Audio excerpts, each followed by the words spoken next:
Oh no, it's so ugly. Oh, it's terrible. Hey there, friends. I'm Andrew. Welcome to the Scrapbox, and today it's mail time. Bloop, bloop.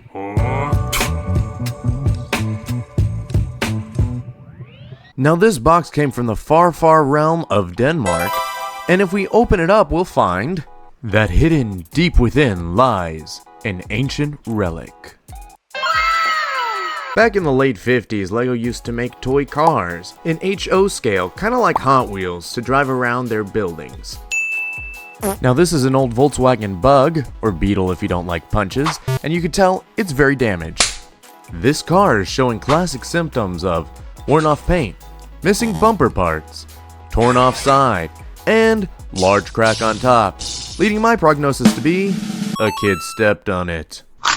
On top of that, the entire bottom of the car separates from the top. Now I did get this car for pretty cheap, and while most people would just throw it out, I'm going to try to fix it.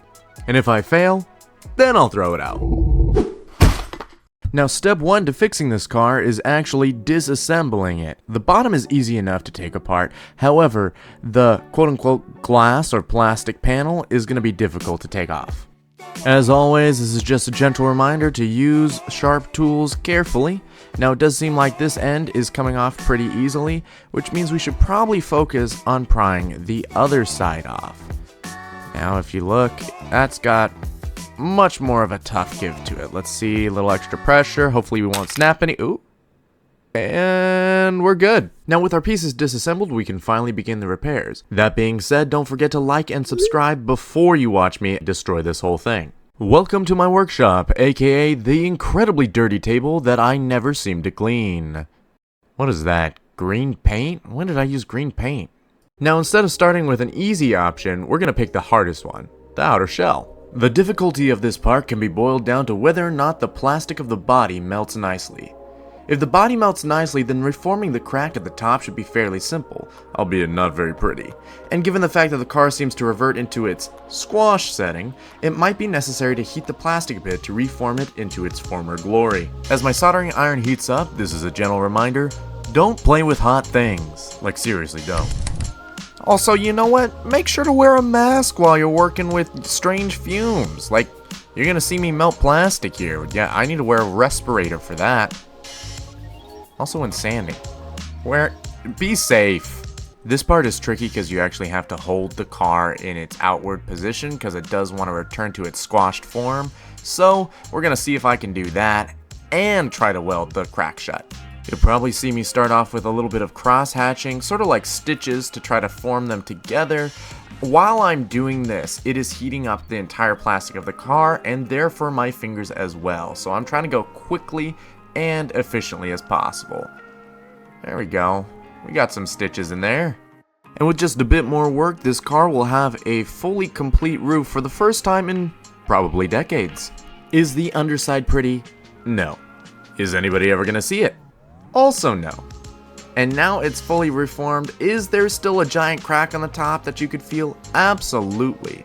But given a little bit of time and effort, I think we might be able to buff out that scratch. Now before I finalize this crack, I do want to add some support to it to help it keep its frame, and I'll do that using this PLA, which comes standard with a lot of 3D printers these days. Will I be able to make that extra support? I don't know. Alright, we're trying to melt that PLA right onto the top section and smooth it out so it could begin our support. And it's kind of working. It didn't immediately fall off, so it's gone better than most of my soldering projects. And what I can do now is I can go from the bottom and we'll try to melt it on a little bit there. So we'll have a little support from the top and the bottom. Hey, that doesn't look too bad. Surely I'm not gonna botch it all on this next part. Right? Oh no, it's so ugly. Oh, it's terrible.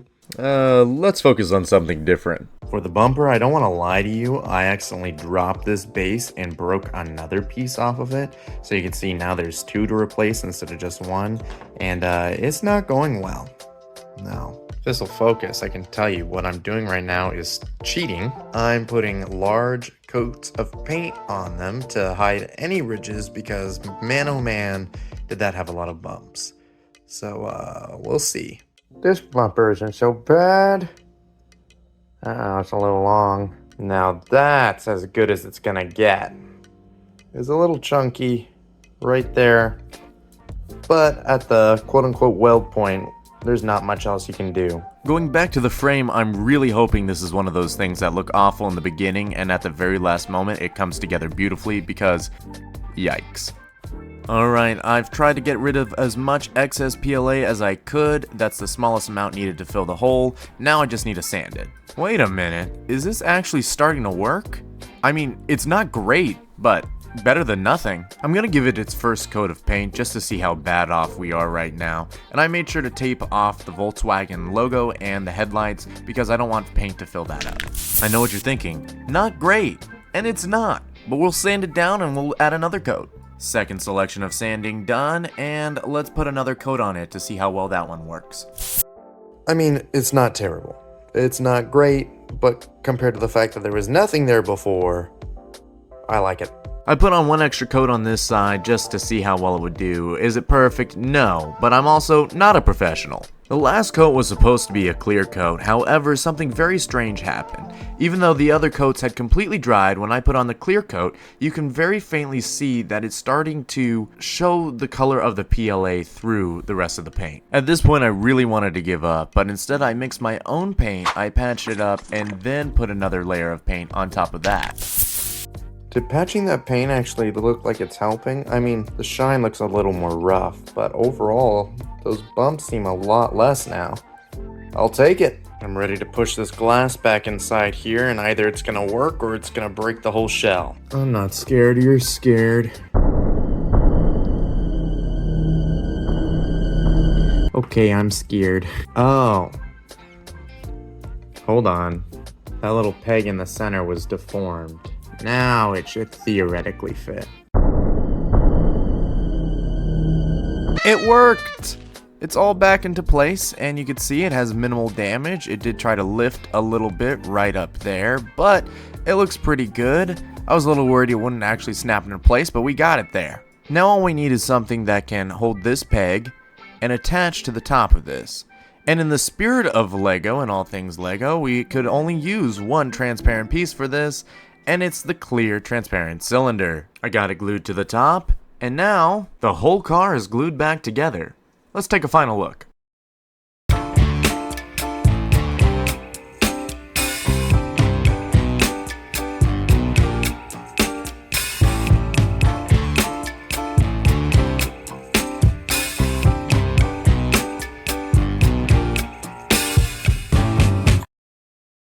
Is it perfect? No. Is it better than I found it? Yeah, I'd definitely say so. Alright, I mean, thought I did an okay job. Let me know in the comments if you're like, why would you do this? Andrew, how could you? Let me know in the comments. That was a fun one, an interesting one. Definitely tested my skills. I'd give myself a B on it. Also, I made this little turntable specifically so I could put that car on top of it. But now I can use it for, you know, other things. Alright, I've been Andrew. You've been watching The Scrap Box. Make sure to like, comment, subscribe, all that fun stuff. Ring the bell. Eat your vegetables? Did you eat your vegetables today? Alright, have a good one. Bye.